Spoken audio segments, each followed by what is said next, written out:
All right, I'm Mason Mack with the Wolfpack Press. I'm here today with Officer Hagerman. Officer Anganis. All right, so these two officers have helped with the incident today. You have been involved in this in a past experience. How was the past different from this time? I was on the other side looking in about almost 10 years ago now, so here at Wood Creek High School, and it's cool to see it from different perspectives. Obviously, now that I'm a law enforcement officer, I see this, on a regular basis dealing with DUIs and stuff like this. So as a passenger, obviously it affected me seeing my friends be affected by it and, having past experience. And now as a law enforcement officer, seeing the other side, seeing, families affected, friends affected, it definitely hits home with me on both sides. So it's cool to see it all come around, all full circle. So what are the most common incidents you run into with drunk drivers on a daily basis for either of you? I can take this one. It's usually on Fridays and Saturday nights, people leaving the bar, and then they, instead of electing to take an alternative mode of transportation like Lyft, Uber, or simply a cab, they think that they're okay to drive themselves. They think, oh, I'm just buzzed, or I only had a few beers, not knowing that it actually affects them more than they realize. And then the telltale signs are out there. We kind of saturate those areas, the downtown areas, with the bars, some of our outlier bars in the community. And, their driving is severely impaired, and it's easy to pick up on. So that's kind of the main area where we're stopping DUI drivers. So you guys are kind of hoping to preemptively stop the problem before it happens. Correct. Absolutely. Yeah. Okay. Yeah, and I think from a high school point of view, high school kids don't have experience with alcohol, obviously, so they don't really know what is safe to drive, what's not safe to drive. So, if you have any alcohol in your system, your body's not used to it, you're going to be affected more than somebody else that's a lot older than you and their body's matured. So from a high school point of view, we see DUIs where people are under the age and, they've drank a little bit and it affects them severely.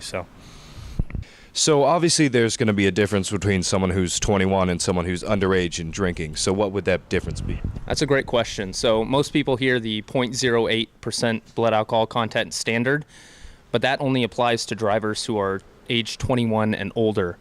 For somebody who's under the age of 21, the threshold for a DUI in California is any alcohol in their system. So that would register as a 0.01% blood alcohol content.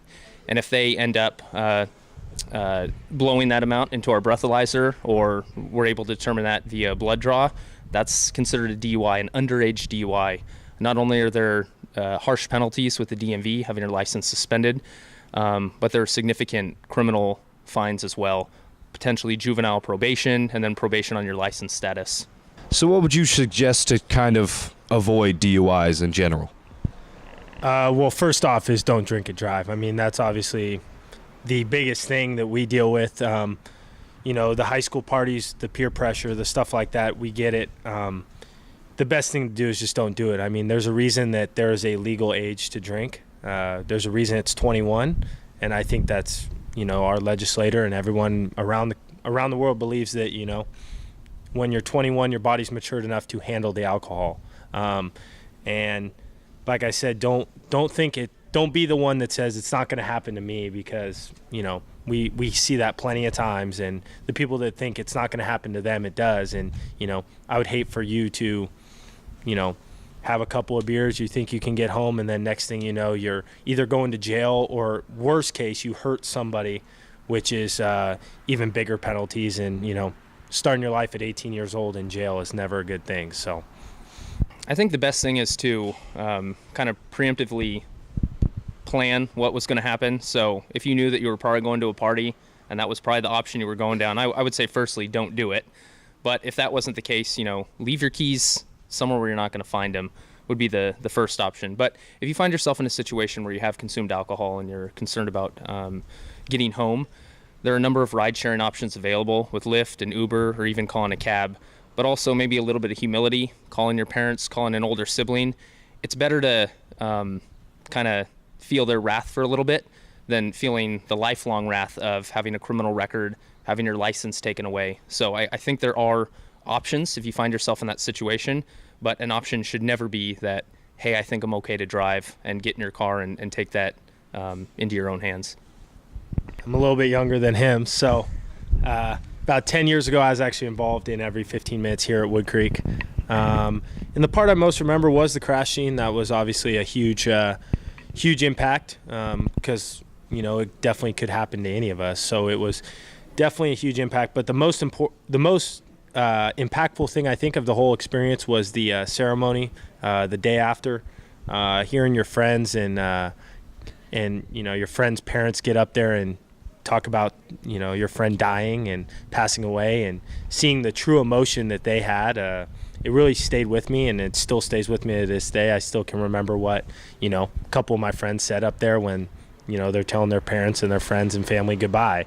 And then as a law enforcement officer today, I was helping with the crash scene, assisting the officer in the DUI investigation, and then also helping with death notifications. And death notifications are hard. They're never easy. We do them in real life, and even in a fake scenario, it's never easy to tell a parent that they lost a child. So for all the kids and people that go to the school, just think about that when you get behind the wheel. Think about the officer that's got to go tell your parents that you passed away, and how horrible that would feel for not only the officer but your family. So I think that this is a great program, and I hope it continues for the foreseeable future. So why do you think this is such an important program to involve kids in and have them be involved with? I think it's an early exposure to how DUI wrecks lives. And it's not just their lives or their passengers' lives, but their family, their extended family, their friends, the school, the firefighters, police officers, and EMS personnel that have to work the scene and kind of view that carnage. It's not just, oh, I got a DUI and it affects me. It's like concentric circles that kind of spread out. It affects a number of people. And so being exposed early, especially in high school, to how a DUI can wreck lives, and not only their lives, but the lives of everyone around them, I think that's excellent exposure. And I hope that, as you start to get in that age where you're able to make your own decisions, and you're starting to go out to parties, and alcohol is going to be served, that maybe there's a reminder in the back of their head that, hey, this might be a bad idea, or hey, I need to make sure that I have safe and secure transportation getting home. So I think that's what this program aims to do, and I think it's an excellent program. All right. Well, thank you both.